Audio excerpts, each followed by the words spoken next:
شکر ہے اللہ کا آپ کو ہوش آ گیا. کیسی طبیعت ہے اب آپ کی اور کیسا فیل کر رہی ہیں؟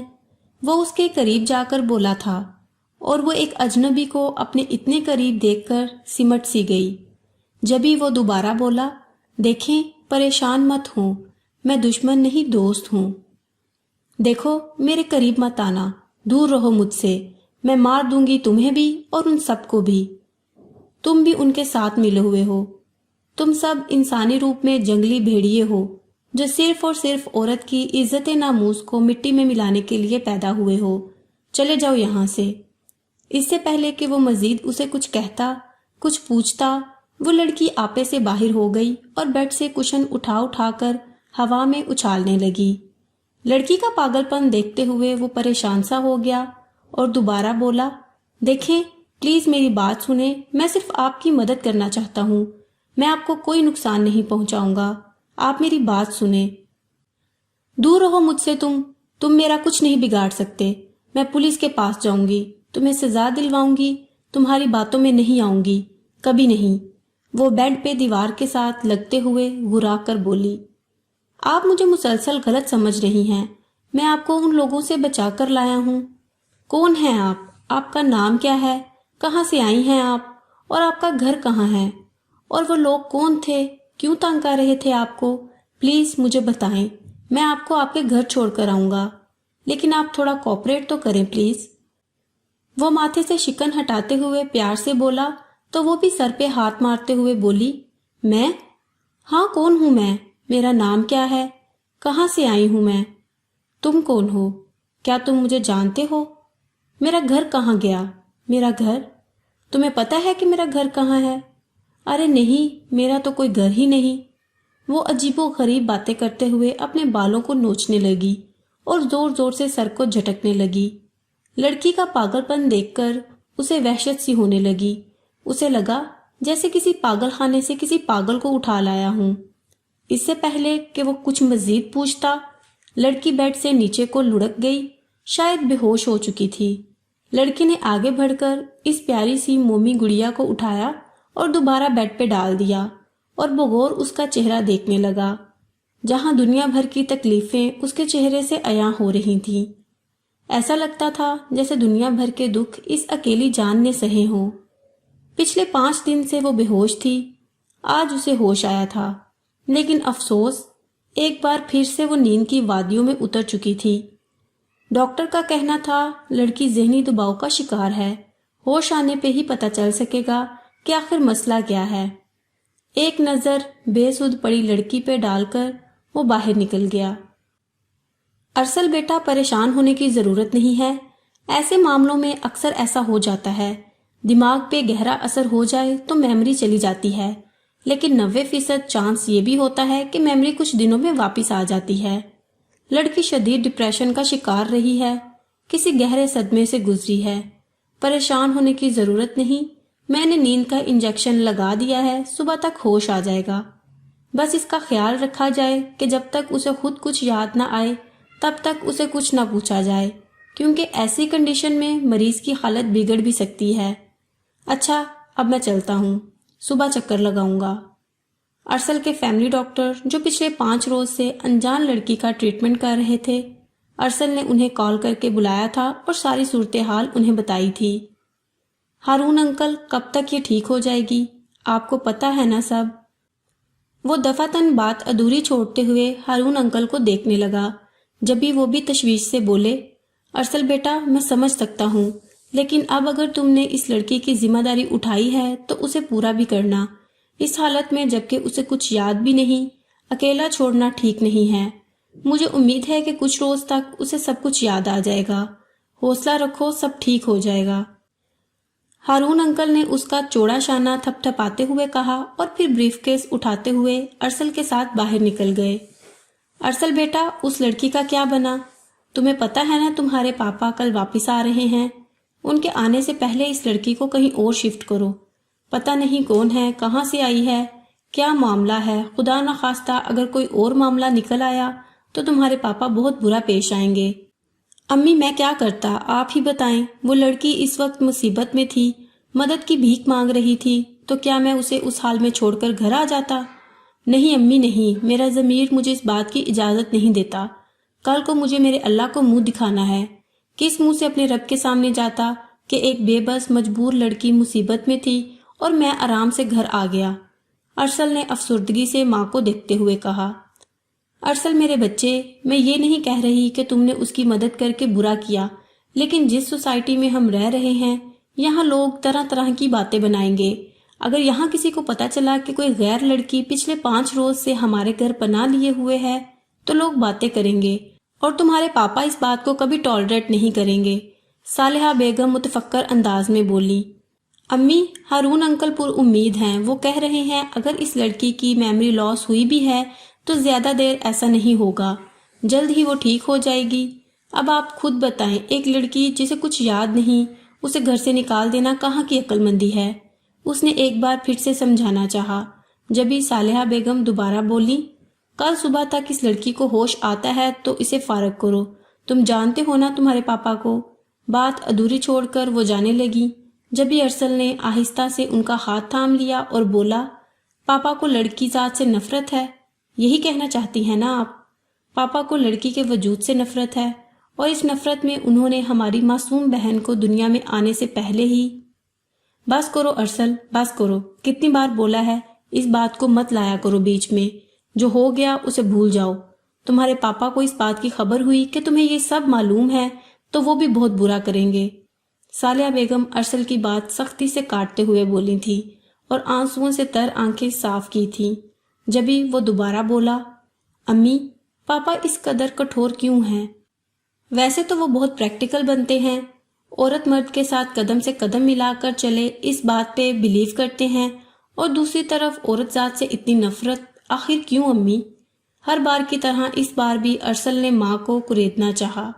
جب سے اس نے ہوش سنبھالا تھا اور جب سے اس نے ڈاکٹر کی باتیں سنی تھی، تب سے وہ یہ بات جاننے کی ناکام کوشش کر رہا تھا کہ آخر اس کے پاپا نے ایسا کیوں کیا، کیوں اس کی بہن کو دنیا میں آنے سے پہلے ہی اسے ختم کر دیا۔ کوئی باپ اپنی ہی اولاد کا قاتل کیسے ہو سکتا ہے؟ تب سے ہی وہ پاپا سے کھچا کھچا سا رہنے لگا۔ وقت کی مار نے اسے خود سر بنا دیا۔ ارسل، تمہارے پاپا ایسے کبھی نہیں تھے، حالات نے انہیں ایسا بنا دیا ہے، وہ ایسے کبھی نہیں تھے۔ میں نے ان کے ساتھ زندگی کا ایک لمبا عرصہ گزارا ہے، بہت کچھ فیس کیا ہے تمہارے پاپا نے۔ صالحہ بیگم ارسل کے بالوں کو سہلاتے ہوئے بول رہی تھی اور ارسل کے آنسو چھپکے سے ماں کا دامن بھگونے لگے۔ امی، نبیل کے بعد جب ڈاکٹر نے آپ کو بتایا کہ اس بار بیٹی ہوگی تو آپ نے اس کا نام عمل سوچا تھا نا؟ کتنا پیارا نام ہے نا عمل؟ وہ آنسو صاف کرتے ہوئے مسکرا کر بولا تو صالحہ بیگم نے آہستہ سے اپنے آنسو پونچھ کر بولنا شروع کیا، تم جاننا چاہتے ہو نا کہ تمہارے پاپا ایسے کیوں ہو گئے ہیں؟ آج میں تمہیں بتاتی ہوں کہ کیا ہوا تھا۔ ماں کی بات کو غور سے سنتے ہوئے ارسل نے ایک بار پھر سے سر ان کی گود میں رکھ لیا۔ عمل میری چھوٹی بہن کا نام تھا، امی نے بہت پیار سے اس کا نام عمل رکھا تھا، لیکن وہ صرف چند مہینوں کی مہلت لے کر آئی تھی۔ وہ بہت پیاری تھی، گول مٹول سی، نرم گالوں والی۔ جب وہ ہمیں چھوڑ کر گئی تو امی اس کی یاد میں بہت رویا کرتی تھی۔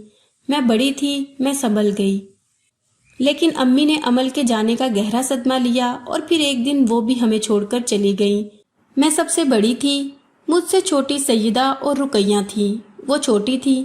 ماں کے جانے کا دکھ وہ برداشت نہیں کر پا رہی تھی۔ ایسے میں بھی ہمت ہار جاتی تو گھر کو کون دیکھتا؟ ابو ینگ تھے، سب نے بولا کہ شادی کر لو، لیکن ابو نے کسی کی نہیں سنی اور ہمیں اکیلے سنبھالا۔ وقت گزرنے لگا تو وہ میرا رشتہ ڈھونڈنے لگے، اور پھر ایک دن تمہارے پاپا کا رشتہ آیا اور میں سادگی سے رخصت ہو کر یہاں چلی آئی۔ زندگی ایک دم سے بدل گئی۔ صالحہ بیگم بات کرتے کرتے رک گئی، کہیں کھو سی گئی تھی۔ آنسو ایک متواتر سے بہتے جا رہے تھے۔ جبھی ارسل نے سر اٹھا کر ماں کو دیکھا اور بولا، امی، آپ کہاں کھو گئیں؟ پھر کیا ہوا؟ اور آپ نے یہ نہیں بتایا کہ پاپا ایسے کیوں ہو گئے؟ عورت ذات سے اس قدر نفرت کیوں ہے انہیں؟ ہماری دادی بھی ایک عورت تھی، آپ بھی عورت ہیں۔ عورت تو ہر لحاظ سے مرد کے ساتھ کسی نہ کسی رشتے میں بندھی ہوتی ہے، کبھی ماں بن کر، کبھی بہن بن کر، کبھی بیوی بن کر تو کبھی بیٹی بن کر۔ پھر پاپا ایسا کیوں کرتے ہیں؟ ارسل الجھتے ہوئے بولا۔ جبھی صالحہ بیگم نے بیٹے کے سبھی چہرے کو دیکھتے ہوئے دوبارہ بولنا شروع کیا۔ یہ ان دنوں کی بات ہے جب میں نئی نئی بیاہ کر آئی تھی۔ تمہارے پاپا بہت مخلص، عزت کرنے والے، پیار کرنے والے انسان تھے، اکلوتے بیٹے اور 2 بہنوں کی جان تھے۔ اپنے ماں باپ اور بہنوں سے بے پناہ محبت کرتے تھے۔ جیسا گھر میں چاہتی تھی ویسا خوشیوں سے بھرا گھر میرے اللہ نے مجھے دیا تھا۔ ماں جیسی پیار کرنے والی ساس، باپ کی طرح شفقت بھرا ہاتھ سر پر رکھنے والا سسر، اور دوست اور بہنوں جیسی ہمراز نندیں۔ مکمل فیملی ملی تھی مجھے، اور ایسا گھر قسمت والوں کو ملتا ہے جہاں ہر پل خوشیوں کا راج ہو۔ زینہ اور شاہدہ، ان کی چہکو پکار ہر وقت حویلی میں گونجتی رہتی تھی۔ ان کی ہنسی کی گونج سے ہی حویلی کو 4 چاند لگے رہتے تھے۔ میری ساس نے شادی کے کچھ دن بعد ہی چابیاں میرے حوالے کرتے ہوئے بولا، لو بھائی صالحہ، آج سے یہ گھر تمہارا اور اس گھر کی ساری ذمہ داریاں بھی تمہاری۔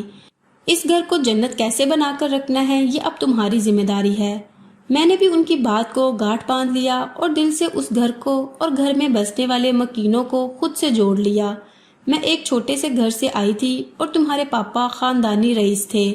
ایڈجسٹ ہونے میں مجھے تھوڑا ٹائم لگا، لیکن سنبھلتے سنبھلتے میں نے خود کو سنبھال ہی لیا اور ہر ممکن کوشش کرنے لگی کہ کبھی کسی کی بری نظر میری جنت کو نہ لگ جائے۔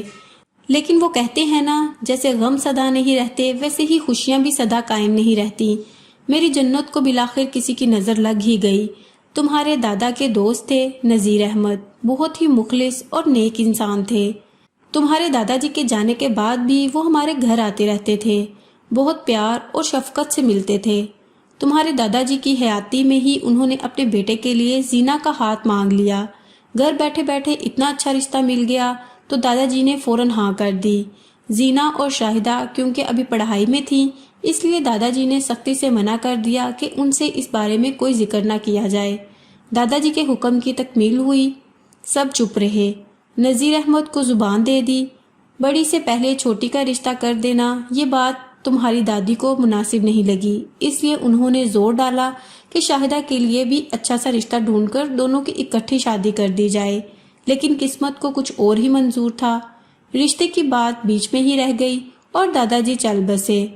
دادا جی کے جانے کے بعد گھر میں مایوسی کا دور چل اٹھا۔ تمہاری دادی کو چپ سی لگ گئی۔ تمہارے پاپا، زینہ، شاہدہ سب خاموش سے ہو گئے۔ اتنے انسانوں کے ہونے کے باوجود گھر میں سناٹا سا چھا گیا۔ وقت گزرنے لگا تو تمہاری پیدائش نے گھر کی چپی کو توڑا۔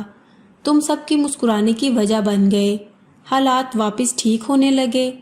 گھر میں واپس چہل پہل سی ہونے لگی۔ زینہ اور شاہدہ کی ہنسی کہکے ویسے نہ رہے تھے، لیکن تمہارے ساتھ وہ باتیں کرتی، ہنستی، مسکراتی تھی۔ نذیر احمد نے ایک دن بھی اس رشتے سے غفلت نہیں برتی۔ دادا جی کی موت نے نذیر احمد کو بھی ہلا کے رکھ دیا تھا۔ وہ دونوں پرانے ساتھی تھے، بھائیوں کی طرح ساتھ ساتھ چلنے والے۔ نذیر احمد بھی یکدم بوڑھے سے لگنے لگے۔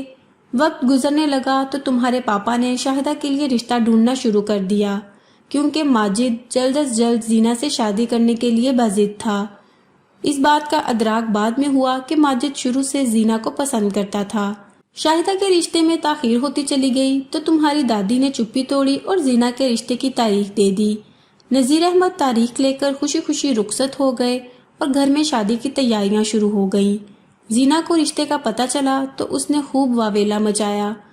اسے یہ رشتہ کسی طور پر بھی قبول نہ تھا۔ گھر میں سب زینہ کے رونے دھونے سے پریشان ہو گئے تھے۔ پھر تمہارے پاپا نے زینہ سے سیدھی سیدھی بات کی تو پتہ چلا زینہ پہلے سے کسی کو پسند کر چکی ہے اور اس کے بغیر شادی کرنا تو دور، وہ سوچنا بھی نہیں چاہتی۔ یہ بات سن کر تمہارے پاپا کو بہت غصہ آیا، لیکن پھر بھی اپنے غصے پہ قابو پاتے ہوئے انہوں نے زینہ کو موقع کی مناسبت دیکھتے ہوئے سمجھانا چاہا، لیکن زینہ ہتھے سے اکھڑ گئی، وہ کسی طور نہ مانی۔ پھر اس کے پسند کے لڑکے کو دیکھنے کا فیصلہ کیا گیا۔ وہ اکلوتا بھائی تھا 5 بہنوں کا، اور ساری بہنیں بیاہنے والی تھیں۔ گھر کے مالی حالات بھی ابتر تھے، جبکہ زینہ نازوں میں پلی بڑی تھی۔ ہر سہولت، ہر آسائش اسے میسر تھی۔ وہاں اسے ذلت اور تکلیف کے سوا کچھ نہیں ملنا تھا۔ تمہارے پاپا نے رشتے سے منع کر دیا۔ زینہ لاکھ روئی، چیخی، چلائی۔ تمہارے پاپا نے اس کا گھر سے باہر جانا بند کر دیا۔ شادی کا دن قریب آ گیا۔ ماجد بہت اچھا سلجھا ہوا لڑکا تھا۔ زینا سے محبت بھی کرتا تھا۔ وہ اسے ساری خوشیاں دے سکتا تھا جو زینا کو چاہیے تھی۔ زینا سب سے چھوٹی تھی، اس لیے تمہارے پاپا اس پہ جان دیتے تھے۔ وہ بہن کم بیٹی زیادہ تھی، اس لیے وہ جانتے تھے زینا اس گھر میں کبھی خوش نہیں رہے گی۔ تمہارے پاپا نے زینا کی ایک نہیں سنی، اور پھر وہ ہوا جس کا ہم نے تصور میں بھی نہیں سوچا تھا۔ صالحہ بیگم ایک بار پھر سے رک گئی۔ ماضی کی تلخ یادوں کو جنہیں وہ کہیں دور دفن کر چکی تھی، آج ایک بار پھر سے انہیں یاد کر کے وہ ٹوٹ رہی تھی۔ ان کی ہمت جواب دے رہی تھی۔ ان کے آنسو ارسل کے بالوں کو بھگوتے رہے۔ آنسو صاف کر کے انہوں نے دوبارہ بولنا شروع کیا۔ شادی کے عین موقع پہ زینا گھر سے بھاگ گئی۔ وہ فیاض کی محبت میں پاگل سی ہو گئی تھی۔ وہ اپنے دل کے ہاتھوں مجبور تھی۔ اسے جو ٹھیک لگا اس نے وہ کر دیا تھا، بنا یہ سوچے کہ اس کے پیچھے اس کے گھر والوں کا کیا ہوگا، دروازے پہ آئی بارات کو کیا جواب دیں گے۔ اس نے صرف اپنے بارے میں سوچا اور ہمیشہ کے لیے چلی گئی۔ سب پریشان ہو گئے۔ تمہاری دادی ایک بار پھر چپ سی ہو گئی۔ وہ نہ زندوں میں تھی نہ مردوں میں، زندہ لاش بن کر رہ گئی تھی۔ جوان بیٹی رات کی سیاہی میں منہ چھپا کر بھاگ گئی تھی۔ پھر بھلا کون ماں زندہ رہتی ہے؟ جب کافی ٹائم گزر گیا تو بارات والوں میں چہ مگویاں ہونے لگیں، باتیں بننے لگیں۔ نذیر احمد اوپر چلے آئے۔ اب ان سے یہ سب چھپانا بہت مشکل تھا، سو تمہارے پاپا نے انہیں ساری حقیقت بتا کر معذرت کر لی۔ نذیر احمد انتہا کے شریف انسان تھے۔ دوستی کے صحیح معنی کیا ہوتے ہیں یہ تو میں نے ان سے جانا۔ جب انہیں صورتحال کا پتہ چلا تو وہ بھی پریشان ہو گئے، لیکن کچھ ہی دیر میں انہوں نے اس پریشانی سے نکلنے کا حل بھی سوچ لیا۔ زینا کی جگہ شاہدہ کو رخصت کرنے کی خواہش ظاہر کر دی۔ تمہارے پاپا اور دادی کے پاس کوئی جواب نہ تھا۔ لوگ باتیں کرنے لگے تھے۔ ایسے میں یہ بات باہر نکلتی تو بدنامی زیادہ ہوتی اور کل کو شاہدہ کے رشتے میں بھی رکاوٹ آتی، اس لیے تمہارے پاپا نے ہاں کر دی۔ شاہدہ کو پتہ چلا تو وہ بہت روئی، لیکن اپنے بھائی کی خاطر وہ خاموش ہو گئی، اور اس طرح شاہدہ ماجد کے ساتھ رخصت ہو کر چلی گئی۔ ماجد اس رشتے سے خوش نہیں تھا کیونکہ وہ زینا سے محبت کرتا تھا۔ یہ بات جانتے ہوئے بھی اس کی شادی شاہدہ سے کروا دی گئی۔ دادی بستر کو جا لگی۔ زینا کی بے وفائی نے انہیں اندر تک توڑ کر رکھ دیا تھا۔ وہ ہر وقت بس چھت کو دیکھتی رہتی اور نہ جانے کیا کیا باتیں کرتی رہتی۔ پھر ایک دن وہ بھی روح فانی سے کوچ کر گئیں۔ میری جنت ایک بار پھر سے بکھر گئی۔ ماجد کا رویہ شاہدہ کے ساتھ نارمل تھا، لیکن وہ شاہدہ کو کبھی وہ محبت، وہ مقام نہیں دے پایا جو وہ زینا کو دینا چاہتا تھا۔ جب تک نذیر احمد زندہ رہے سب ٹھیک رہا۔ ان کے بعد ماجد بالکل ہی بدل گیا۔ وہ تنگ نظر ہو گیا۔ شاہدہ ایک نہ کردہ گناہ کی سزا کاٹ رہی تھی۔ اس کا بھی خوشیوں پہ حق تھا، لیکن اسے وہ خوشی کبھی نصیب ہی نہ ہوئی جس کی وہ حقدار تھی۔ شادی کے 1 سال بعد ماجد غائب ہو گیا۔ اللہ جانے اسے زمین کھا گئی یا آسمان نگل گیا۔ وہ کہاں گیا کسی کو کچھ پتہ نہ چلا۔ شاہدہ کی زندگی میں کہیں نہ کہیں ایک امید کی کرن باقی تھی، لیکن ماجد جاتے جاتے وہ بھی ساتھ لے گیا۔ شاہدہ کو ماجد سے محبت ہو گئی تھی، ہوتی بھی کیوں نہ، وہ اس کا شوہر تھا اور ہر بیوی کو اپنے شوہر سے محبت ہوتی ہے۔ شاہدہ ایک ایسے بندے سے محبت کر بیٹھی جو پہلے سے ہی کسی اور کی محبت کا اسیر تھا۔ وہ کبھی زینا کو بھول ہی نہیں پایا تھا۔ شاہدہ چپ سی ہو گئی۔ کوئی بلاتا تو بول لیتی، کچھ پوچھتے تو جواب دے دیتی۔ اس عمر کی لڑکیاں تو ہر وقت ہنستی مسکراتی رہتی تھی، اور ایک وہ تھی زندہ لاش بن گئی تھی، اور پھر ایک دن وہ بھی ہمیں اکیلا چھوڑ گئی۔ اس نے خودکشی کر لی۔ وہ شاید جینا نہیں چاہتی تھی۔ ہم نے اسے ہر پل خوش رکھنے کے لیے کوشش کی، لیکن شاید اس کی ہر خوشی ماجد سے شروع ہو کر اسی پہ ختم ہوتی تھی۔ ہماری زندگیوں میں ایک کے بعد ایک قیامت آ کر گزرتی چلی گئی۔ ہم تمہارے دادا کی موت کو پوری طرح نہیں بھول پائے تھے کہ ان کے پیچھے پیچھے دادی اور شاہدہ بھی چلی گئی، اور زینا، وہ تو نہ زندوں میں تھی نہ مردوں میں۔ وہ کہاں گئی کسی کو کچھ پتہ نہ چلا۔ زینا اپنے ساتھ ساتھ ہماری تمام خوشیاں بھی لے گئی۔ شاہدہ کی ابھی عمر ہی کیا تھی، اس کے تو زندگی سے بھرپور خوشیاں دیکھنے کے دن تھے، اور وہ ہم سے دور منو مٹی تلے جا سوئی تھی۔ تب سے تمہارے پاپا سخت سے سخت ترین ہو گئے۔ میرے ساتھ بھی ان کا رویہ سرد اور روکھا سا تھا۔ میں اکیلی رہ گئی۔ تمہارے بعد نبیل نے میری زندگی میں رونق بخشی۔ اسے دیکھتے، اسے سنبھالتے میں اپنی تمام تر تکلیفیں بھول گئی۔ تمہارے پاپا کو لڑکی ذات سے نفرت ہو گئی۔ زینا، جسے تمہارے پاپا نے بیٹیوں جیسا پیار دیا، وہ پورے گھر کی بربادی کی ذمہ دار بن گئی۔ ان کی زندگی میں ایک کے بعد ایک ان کا عزیز رشتہ چھن گیا۔ وہ کٹھور نہ ہوتے تو کیا ہوتے؟ صالحہ بیگم نے آنسو صاف کرتے ہوئے آج برسوں بعد دل کا غبار نکالا تھا۔ ان کا دل ہلکا سا ہو گیا تھا۔ ارسل نے ماں کا چہرہ دیکھا، پھر سیدھے ہوتے ہوئے ان کے آنسو صاف کیے۔ اس کی اپنی آنکھیں بھی سرخی مائل ہو گئی تھیں۔ پھر وہ بولا، امی میں سمجھ سکتا ہوں، جو ہوا وہ بہت برا ہوا۔ وہ ایک قیامت تھی جو آ کر گزر گئی، لیکن ان سب میں آپ کا کیا قصور تھا؟ یا ہماری معصوم بہن کا کیا قصور تھا؟ ہمیں کس بات کی سزا ملی امی؟ آپ کو پتہ ہے، دوستوں کی بہنوں کو دیکھتا ہوں تو دل میں حسرت ہوتی ہے کہ کاش ہماری بھی کوئی بہن ہوتی جو ہم سے لاڈ اٹھواتی، تنگ کرتی، شرارتیں کرتی، اس کے کہہ کے ہمارے آنگن میں گونجتے۔ لیکن پاپا نے ہماری اس حسرت کو ہمیشہ کے لیے حسرت ہی بنا دیا۔ بس کرو ارسل، مجھے تمہارے پاپا سے کوئی شکایت نہیں۔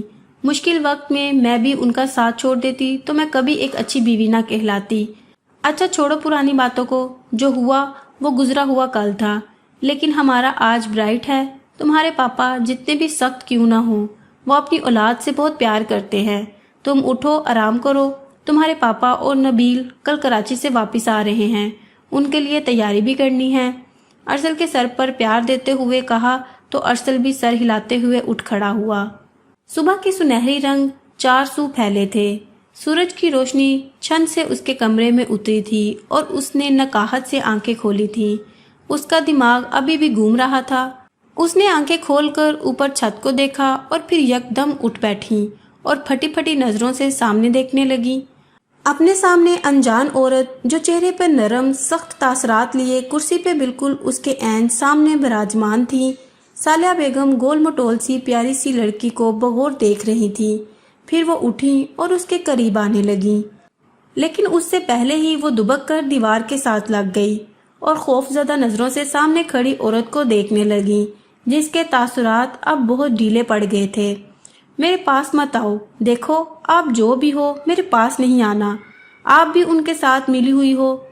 ایک عورت ہو کر دوسری عورت کا دکھ، اس کی تکلیف نہیں سمجھی آپ؟ لگتا ہے آپ کی اپنی کوئی بیٹی نہیں ہے جبھی آپ نے ایسا کیا۔ کیوں کیا میرے ساتھ ایسا؟ آپ کو ذرا رحم نہیں آیا، ترس نہیں آیا؟ وہ سمٹ کر دیوار سے لگ گئی جیسے دیوار توڑ کر وہاں سے باہر نکل جائے گی۔ اس کی آنکھوں میں وحشت سی اتر آئی، لال ببوکا چہرہ، اس پہ سرخی مائل آنکھیں، ایسے لگتا تھا جیسے اس کی جان نکالنے والی ہو۔ صالحہ بیگم اس کی حالت دیکھ کر پریشان سی ہو گئی اور پھر بولی، بیٹا ریلیکس، ڈرنے کی ضرورت نہیں، میں تمہیں نقصان پہنچانے نہیں آئی، مجھے اپنی ماں کی طرح سمجھو، پرسکون ہو جاؤ۔ دیکھو آج سے ہم دونوں دوست ہیں، تمہیں پتہ ہے میری کوئی دوست نہیں ہے، تم بنو گی میری دوست؟ بولو دوستی کرو گی مجھ سے؟ میرا بہت دل کرتا ہے کوئی میری دوست ہو جسے میں باتیں کروں، ٹائم سپینڈ کروں، باتیں شیئر کروں۔ بولو دوست بنو گی میری؟ صالحہ بیگم نے اپنائیت سے بات شروع کی تھی جس پہ اس لڑکی نے بغور انہیں دیکھا اور فوراً چہرے پہ آئے بالوں کو پیچھے کیا۔ اس کی آنکھوں کی وحشت اب بھی ویسی تھی۔ ایسے کیا دیکھ رہی ہو؟ دوستی نہیں کرو گی؟ کب تک ان دوائیوں کے زیر اثر رہو گی؟ کب تک بستر سے لگی رہو گی؟ دیکھو کیا حال بنایا ہوا ہے تم نے اپنا۔ چلو آؤ میرے ساتھ، میں کپڑے لائی ہوں تمہارے لیے، نہا کر فریش ہو جاؤ۔ تمہیں پتہ ہے میں نے تمہارے لیے بریانی بنائی ہے، تم کھاؤ گی؟ صالحہ بیگم نے بات جاری رکھتے ہوئے اس کی کلائی تھام لی۔ بریانی کا نام سنتے ہی لڑکی نے خشک ہونٹوں پہ زبان پھیری تھی اور تھوک نکلا تھا۔ پچھلے 5 دن سے وہ بس دوائیوں کے زیر اثر تھی اور شاید اب بھوک سے اس کا بھی برا حال تھا۔ جب بھی اس نے کوئی ری ایکشن نہ دیا اور ٹکر ٹکر عورت کا چہرہ دیکھنے لگی۔ صالحہ بیگم نے اس کا ہاتھ پکڑ کر نیچے اتارا، اس کے سر پہ ہاتھ پھیرتے ہوئے پچکارتے ہوئے تسلی دی کہ وہ اس کی دوست ہیں، اسے باہر لے جانے لگی۔ جبھی آگے سے ارسل اور ڈاکٹر ہارون اندر داخل ہوتے دکھائی دیے۔ ان دونوں کو دیکھتے ساتھ وہ لڑکی ڈر سی گئی، وحشت ایک بار پھر سے اس پر طاری ہونے لگی۔